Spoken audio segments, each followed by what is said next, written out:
ነው ፈጣሪ ካልፈረደልኝ ልጆቼን እንደዚህ ተናግረው ሰይጣንን ማምለክ ጀምራለሁ። ልጆቼን እንደዚህ ተናግረው ፈጣሪ እሱ የፈጠረውን ልጅ ማይሰማ ደንቆሮ መሀል 666 ነው መሆነው ፈጣሪ ካልፈረደልኝ ልጆቼን እንደዚህ ወራህመቱላሂ ወበረካቱ እንዴት ሰላም አለይኩም ወራህመቱላሂ ወበረካቱ እንዴት ቆያችሁ? የሰው ልጅ የፈለገ ጠንካራ ነኝ ቢል የፈለገ ሰው አይበግረኝም አያስቆመኝም ቢል ዞሮ አንዲትን ብትሆን ደካማ ጎን አለችው። በዛች በደካማ ጎኑ በመግባት መጥፎ ሰዎች ይሰብሩታል፣ ስብርብሩ ነው የሚያወጡት። የሰው ልጅ ክፉ ነው። የሰው ልጅ በተለይ ይበልጠኛል፣ በተለይም ደካማ ጎኑ ምንድነው ብሎ የሚፈልግ በተለይ እንዴት አድርጌ ልስበረው፣ እንዴት አድርጌ ላስቆመው ብሎ ይፈልጋል። ፈልጎ ደካማ ጎን ካገኘባችሁ ያችን ደካማ ጎናችሁን በመያዝ ነው የሚሰብራችሁ። የፈለገ ቢሆን ሰዎች እናንተን ደካማ ጎን አይወቁባችሁ። ደካማ ጎናችሁን ካወቁባችሁ ያችን ደካማ ጎናችሁን ይዘው ነው የሚሰባብሯችሁ። ወገናችን ሀይባ ፈጣሪዋን እስከምትክድበት ደረጃ ነው እንግዲህ ያሳየኝ ስልጣኑን ያሳየኝ ይፍረደኝ ልጄን ሰደቡብኝ ስትል የነበረው በጣም ስሜታዊ ሆና ስሌታዊነት ጎድሏት ማለት ነው። በተለይ በዚህ ዘመን ፍልስጤም ላይ አንዲት እናት በጣም በርካታ ልጆችን እያጣች ልጆቿ በጦርነት አይኗ ፊት በራብ አይኗ ፊት በሚሞቱባት ዓለም በተለያየ ዓለም በጦርነት ሰዎች ልጆቻቸውን በሚያጡበት ዓለም ላይ ስሌት ማድረግ አቅቷት ገና ለገና ተሰደበብኝ ብላ ፈጣሪዋን ክዳለች። አስባችሁታል? ስሜታዊነት ደካማ ጎንነት ለሰው አሳልፎ እንደሚሰጥ የፈለገ ቢሆን ደካማ ጎናችሁን ሰው አይወቅባችሁ። እንግዲህ ሀበብ ብዙ ነገር ተሰድቦብኛል አለች። ለዛ ምንም ነገር አልሰማቸውም ብላ ነበር። ነገር ግን ፈልገው ፈትሸው ህይወቷን ደካማ ጎን እናገኙባት። በቃ ብዙ ነገር ነው የሚያደርጉት። አሁንም ቢሆን ራሷን ካልተቆጣጠረች ማለት ነው። እና ማንንም ሰው ደካማ ጎናችሁን እንዳያቅባችሁ በተደጋጋሚ የፕሮቴስታንት ሃይማኖት የሚስፋፋው በማህበረሰብ ደካማ ጎን አላልኳችሁም? የማህበረሰብ ደካማ ጎን ድህነት ነው፣ ማህይምነት ነው፣ ገንዘብ ነው፣ ስልጣን ነው። ኦኬ ገንዘብ ይሰጣል፣ ምትበለው ይሰጣል፣ ስልጣን ይሰጣል እየተባለ የሞተን እናስነሳለን ጤና እንሰጣለን እያሉ አሰተኛ የጴንጤ ነብያት ደሃው ማህበረሰብ የሚጫወቱበት በዚህ ነው። እያንዳንዱ ሰው የራሱ ደካማ ጎን አለበት። ደካማ ጎናችሁን የሰው ልጅ አይወቅባችሁ። የሰው ልጅ እጅግ ክፉ ስለሆነ 366ን እንደምታመልክ ወይ ደግሞ ሰይጣንን እንደምታመልክ ወጥታ በስሜት ተናገረች ሀቢባ።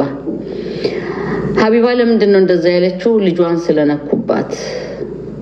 እሷ ግን ልጇ በሽተኛ መሆኑን ወጥታ የተናገረችው ለኢትዮጵያ እናቶች ጥንካሬዋን ልታሳይ ትምህርት ልትሆን ልጇ በሽተኛ ስለሆነ እሱን ይዛ መጓዝ እንደምትችል ልታሳይ ነበር የወጣችው።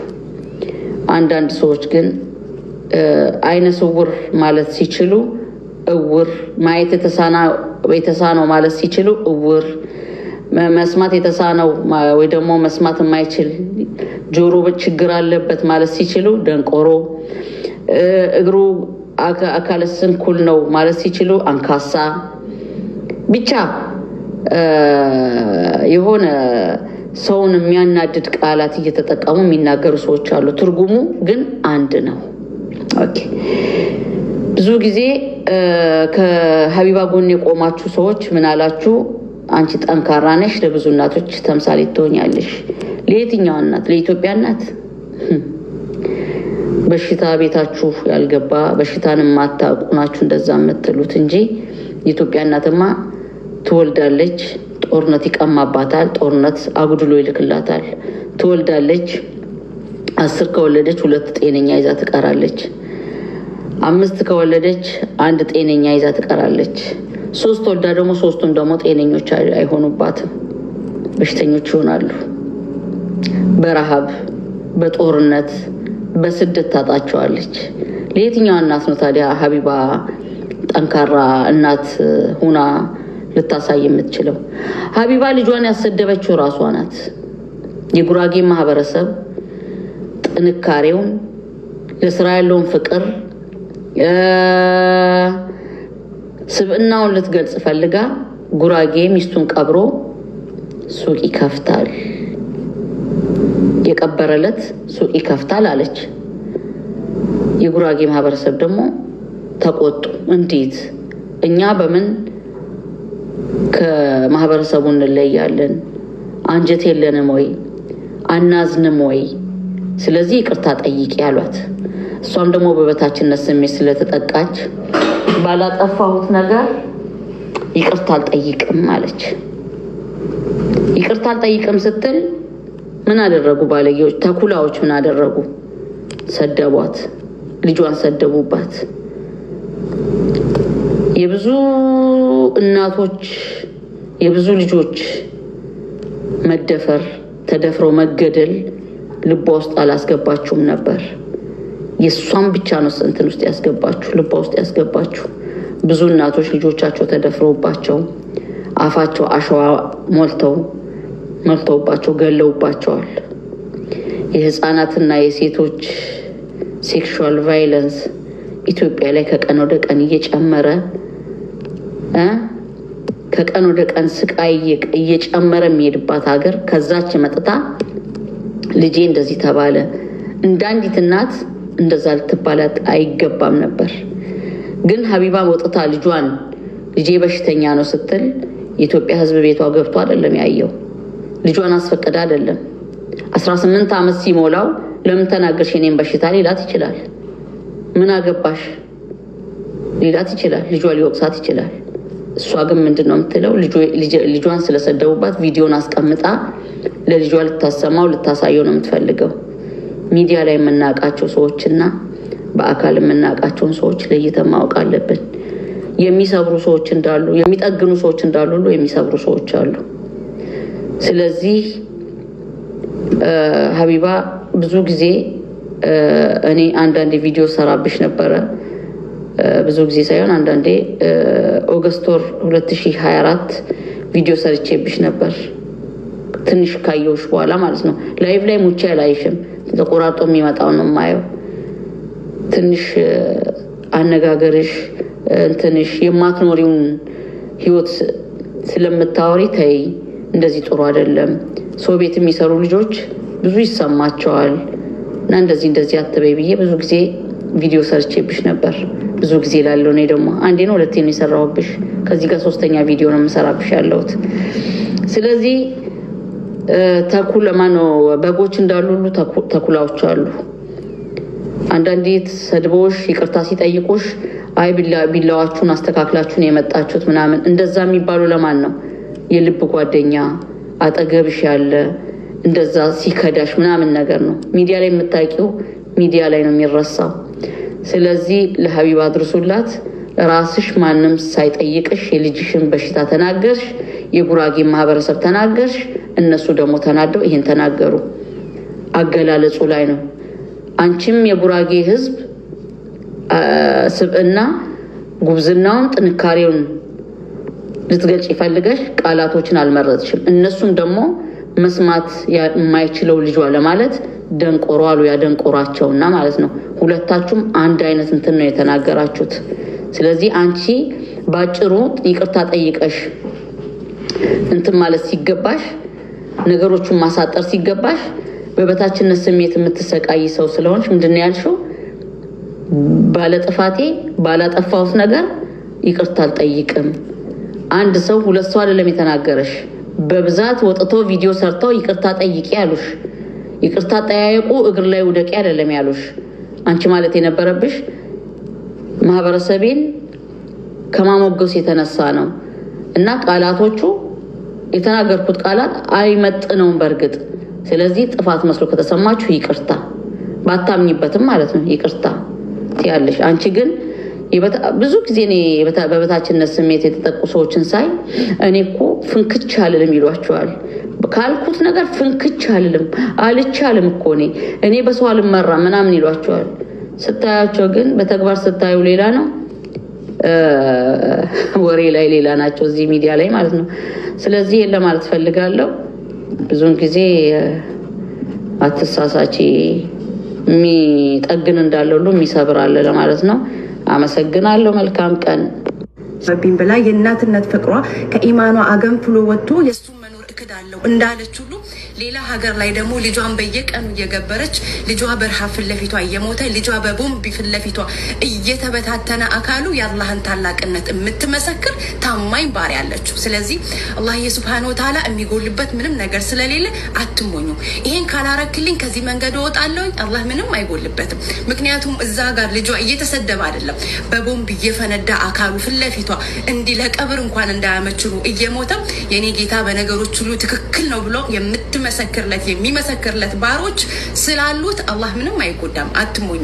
ግን ይሄንን ቃል እንድትል ገፋፍታችሁ ምንም ያላጠፋ ልጇን ነካክታችሁ ደካማ ጎኗን ነካክታችሁ ይሄንን ቃል እንድትል ያዳረጋችኋት ሰዎች እናንተም ነገ በአላህ ዘንድ ትጠየቃላችሁ።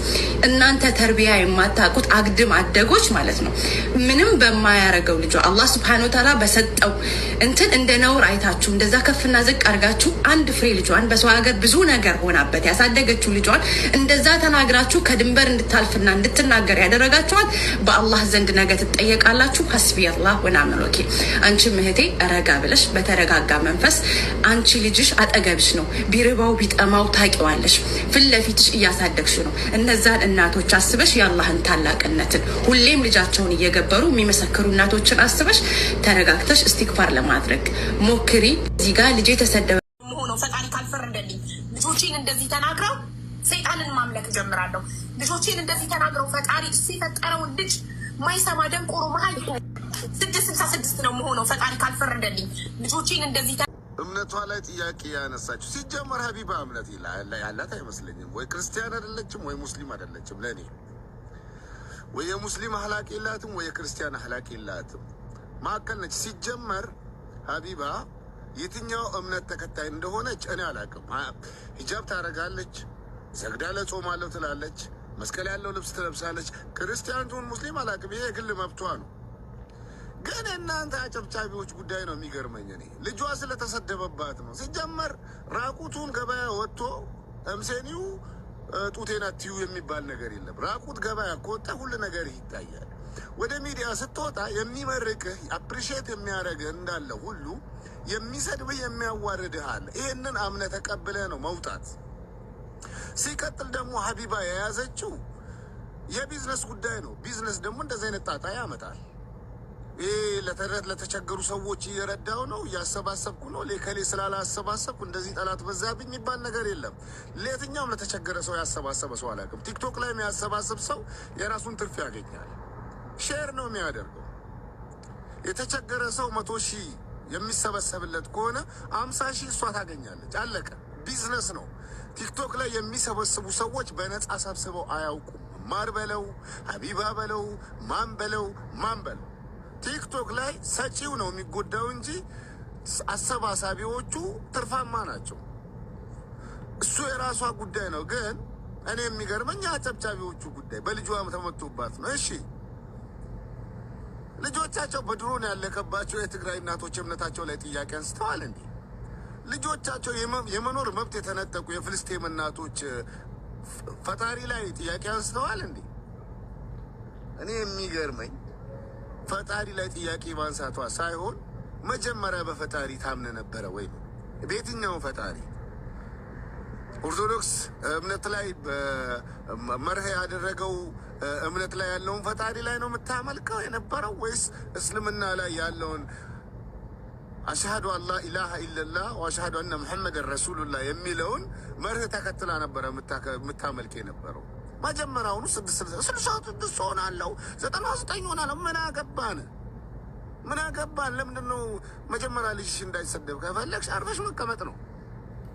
ጨዋ እንዳለ ሁሉ ባለጌ አለ። ይሄንን አምነሽ ጨዋም አለ ባለጌም አለ ብለሽ አምነሽ ከገባሽበት የሚመጣብሽን ለመቀበል ተዘጋጂ። ሲጀመር በልጅሽ የምትኮሪበት ከሆነ ልትናደጂ አይገባሽም። ሁላችንም ልጆች አሉ።